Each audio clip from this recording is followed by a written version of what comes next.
Hello, my beautiful souls. It is Madam Glow. I'm back. And I'm back today to talk to you about the full moon, the first full moon of 2023. It's going to be coming across the US and the Northern Hemisphere area about approximately January 6th, which is a Friday. It's kind of neat. But the first full moon of this year, also called the wolf moon, is happening in the sign of Cancer. So, what does that mean for us, my beautiful souls? And I'm just going to do a quick general synopsis of the first full moon, give you a little bit of history of the name of that first full moon in January. It's called the wolf moon, why it's called the wolf moon.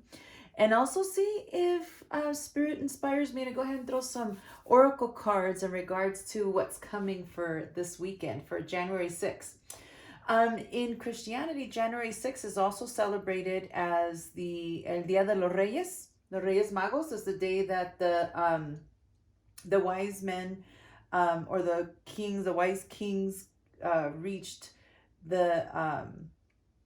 and I do apologize, my Spanish is going to come out. Los Reyes Magos llegaron al pesebre donde estaba el niño Dios. So the wise kings or the wise men, they followed the Star of David and they reached where baby Jesus was in the manger and celebrated him and brought him, gifts of, again, I studied Catholicism as a kid in Spanish, so all my Spanish terms come up. But so they brought frankincense and myrrh, and they brought him silver and gold and whatnot. So that's what we'll be celebrating on January 6th. It's traditionally the last day of Christmas in Christianity, and so usually it's after this January 6th that the Christmas tree comes down. In some, I know Latin American cultures, it's the day they open presents. They do not open presents on the 24th or the 25th of December. They wait until January 6th because that is when Jesus's birth was celebrated, when the wise kings showed up, or the wise men showed up and they brought him gifts. And that's where you see that synchronicity or that casualty, commonality. Mercury retrograde, that's another one that's thrown in the mix with this full moon. So we have a lot of things happening. So we've got different things happening right this first week of January. So maybe some of you are feeling it. I know I'm feeling it. I keep stumbling on my words. I go from English to Spanish, Spanish to English, and my words are all twisted up. Computer issues galore. I've had issues with internet. My internet's going to be going out later this evening for some updates, or I don't know, something email that I received for some technical issues that they're trying to clean up on the lines and whatnot. And I keep thinking, Mercury retrograde. All right. So for this weekend, for January 6th, it's the first moon in for 2023. It's called the wolf moon.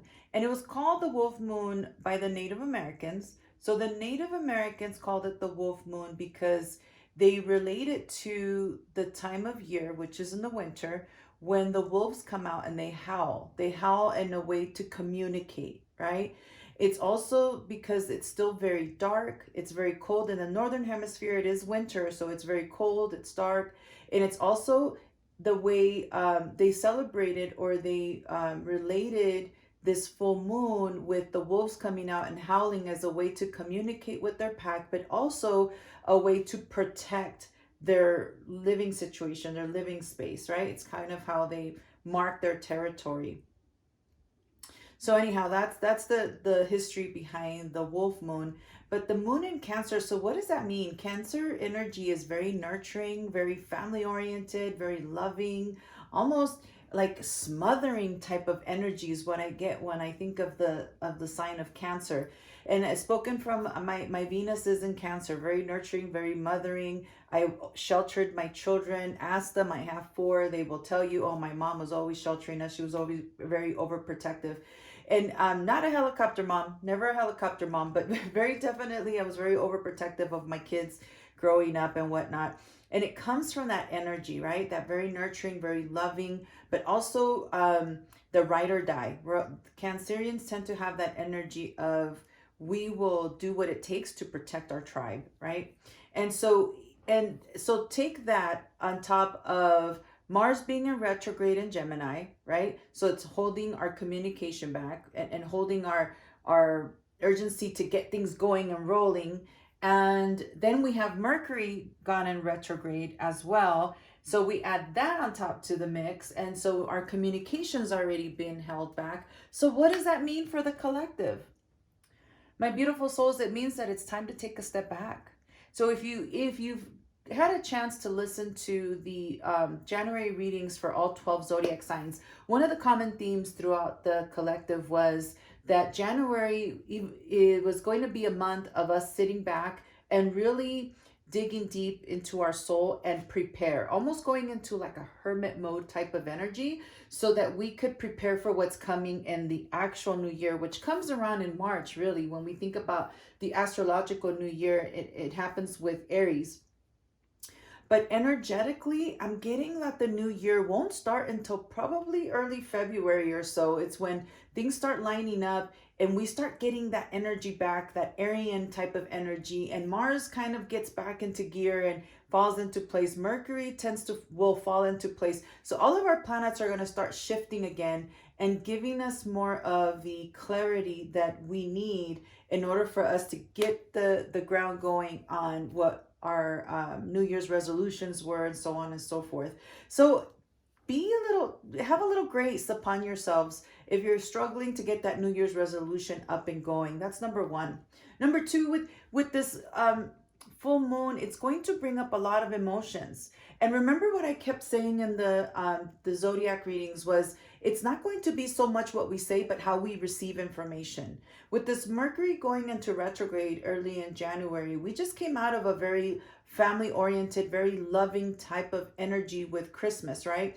It was all about family and feelings and warmth and whatnot. And so with that warmth feeling and being in, for some of us who had spent too much time with family, we were starting to feel that friction, right? And that's when the receiving of information can be misconstrued. So be very careful with this full moon, because we're going to feel that at its height right around this weekend.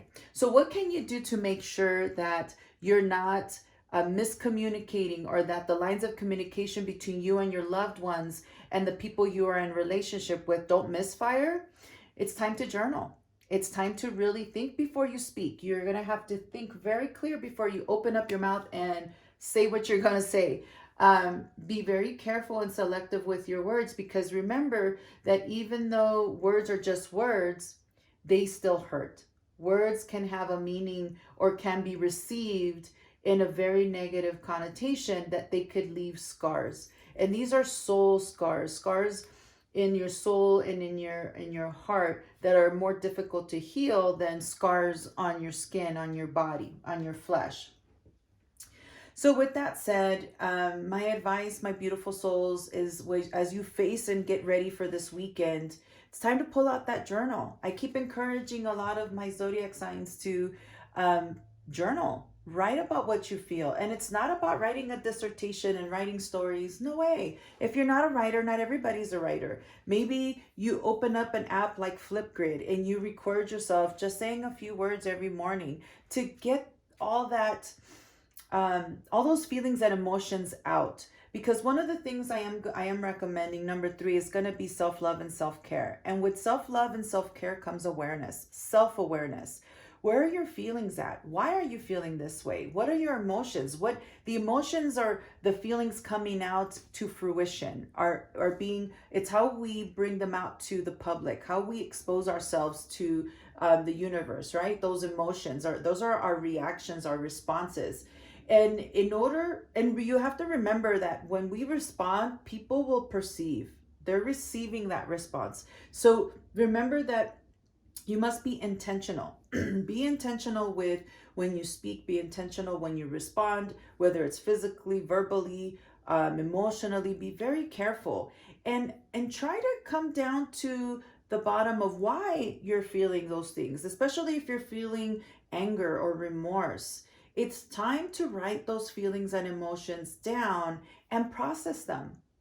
Even for those feelings of passion, or even those feelings of, I feel like I'm almost obsessed with collecting figurines, or I'm obsessed with a male or a female, and this can't be love, it's not healthy. Write those things down. Madam Glow, what else can I write down? Well, or when do I journal? Well, I always suggest journaling first thing when you wake up. Why? Because the first things that come to mind are things that came from dreams. And if you're lucky enough to remember your dreams, write those dreams down when you first wake up. Take those first 3 minutes of the day, and it doesn't have to be complete sentences. It could just be the today's date and the few words of things that you might remember, or things that are in that are pop up in your head as you're waking up in the morning, or even a song that resonated, or a song that you heard in your dreams, a song you woke up singing as you woke up. Music is very strong in my life, and I usually go to bed with a tune in my head and I wake up with a different one in mind. It's very rare that the tune I went to bed with is the tune that I wake up with. And sometimes I can't remember the names of those tunes. It might be tunes from my childhood, and I'll have to look them up.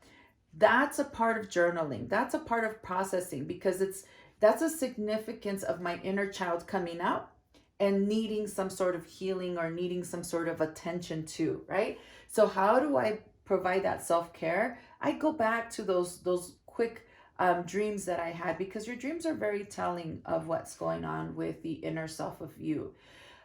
Maybe also to another great time of the day to journals right before you go to bed.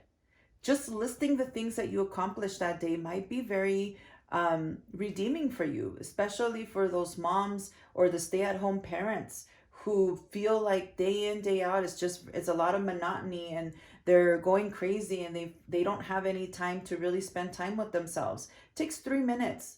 Write down everything you accomplished that day, and don't look at it.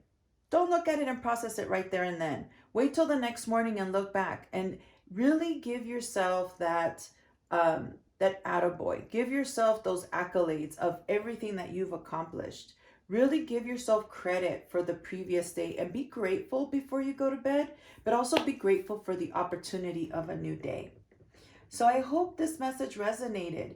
Another thing too I need to touch on is relationships. Your relationships will get very emotional, that you're going to start feeling things that you're trying to figure out why you're feeling. Again, journaling is going to be very beneficial in order for you to get across the message that you want your partner to feel, you want your partner to receive. Miscommunication is going to be up and at 'em, so you need to be very careful with how you say things, and be very intentional with what you say, and very clear. If you see that your partner is not receiving the way that you intended for them to receive, don't wait to clarify. Clarify in the moment. Ask them, can you please summarize what I just said, so that you can meet in the middle and clear any miscommunication that might have happened. Do not put it off to the next day. Okay, very important with this full moon. It is a healing moon. It can be very beneficial. It can be a moon of reigniting that romance that was one left behind, especially in long-term relationships. It can also be the moon that brings new relationships. So for those of you in my collective that are single and you're looking for someone new, this would be the opportunity. But remember, when you're going out, make sure your ducks are in order. Make sure you know what you're looking for. Make sure you have an intention when you're going out into those social circles, so that your message doesn't get misconstrued. Sounds good? Okay, let's pull a couple cards and let's see what kind of messages the Spirit has for us when it comes down to this new moon before we close out this beautiful session. And I hope this message so far does resonate with most of you. If it does, don't forget, guys, like, share, and subscribe. Remember, it's the only way I can get more of these videos out, and more people can have access to them. Sounds good? All right, with lots of love, Spirit, if you can give me a message for our collective, for our beautiful souls and our collective, that they can receive for this full moon, this moon that's coming up in Cancer, January 6th of 2023. This wolf moon, yeah? Yeah, I love that term, wolf moon. Okay, we've got a card. Not for you. Oh, with the fortune cookie. Careful with the messages. We were talking about that messages, and that number 6 is very It's a very resonant number. It's a number of reciprocity. So we need to be careful how we receive, because those of you that are watching this video are lucky enough to have some sort of insight as to what to expect for this weekend, but not everybody does. So you need to make sure that you get the word out. Share this video with your loved ones so that they can be prepared just as well as you, because remember, it's not about what you say, but it's how about the receiving end, right? And it works both ways. It's also how you receive the information as well. 3 beautiful cards. I've got not for you. We've got fork in the road and flexible. All right. I can't make this stuff up, ladies and gentlemen. My beautiful souls cannot make this stuff up. I'm looking at some number 6 as a number of reciprocity. We've got the number 13, which numerology is a 4. It's a number of balance and celebration, but also that balance, right? It's like that Libra energy coming through. And then number 19 with flexibility. Check that out. You need to be flexible, be kind, be ready to bend a little bit. Don't take everything to heart. Don't be so serious. The number for that one is 19, and numerology does equal the number 10, which is an ending, right? It is an ending preparing for a start. Like I said, the new year, yes, on the calendar comes January 1st, but spiritually and energetically, it does come at a different time. And so as we prepare and we plan for 2023, this is the first opportunity that the universe lays out for us with this full moon in Cancer to get our emotions and to get our intentions in order. So the word for this week is going to be intentions. And even for the word for this year, that's actually the word that came up for me for this year. Last year it was courage. This year it was intention. And it's how we come across with our messages. Are we being intentional? Are we clarifying? When we give, are we giving with intention or just for the heck of it? It's when we do things with intention, with purpose, on purpose, that we start seeing the results, that we can see the reciprocity, right? So when we're hearing those messages, remember that not everybody is there to attack you. Don't receive those messages and take them to heart. Really get the clarification. The same clarification you're asking your partner or your person you're communicating with to give you that same grace, right? To clarify a message, you need to be able to do the same for them.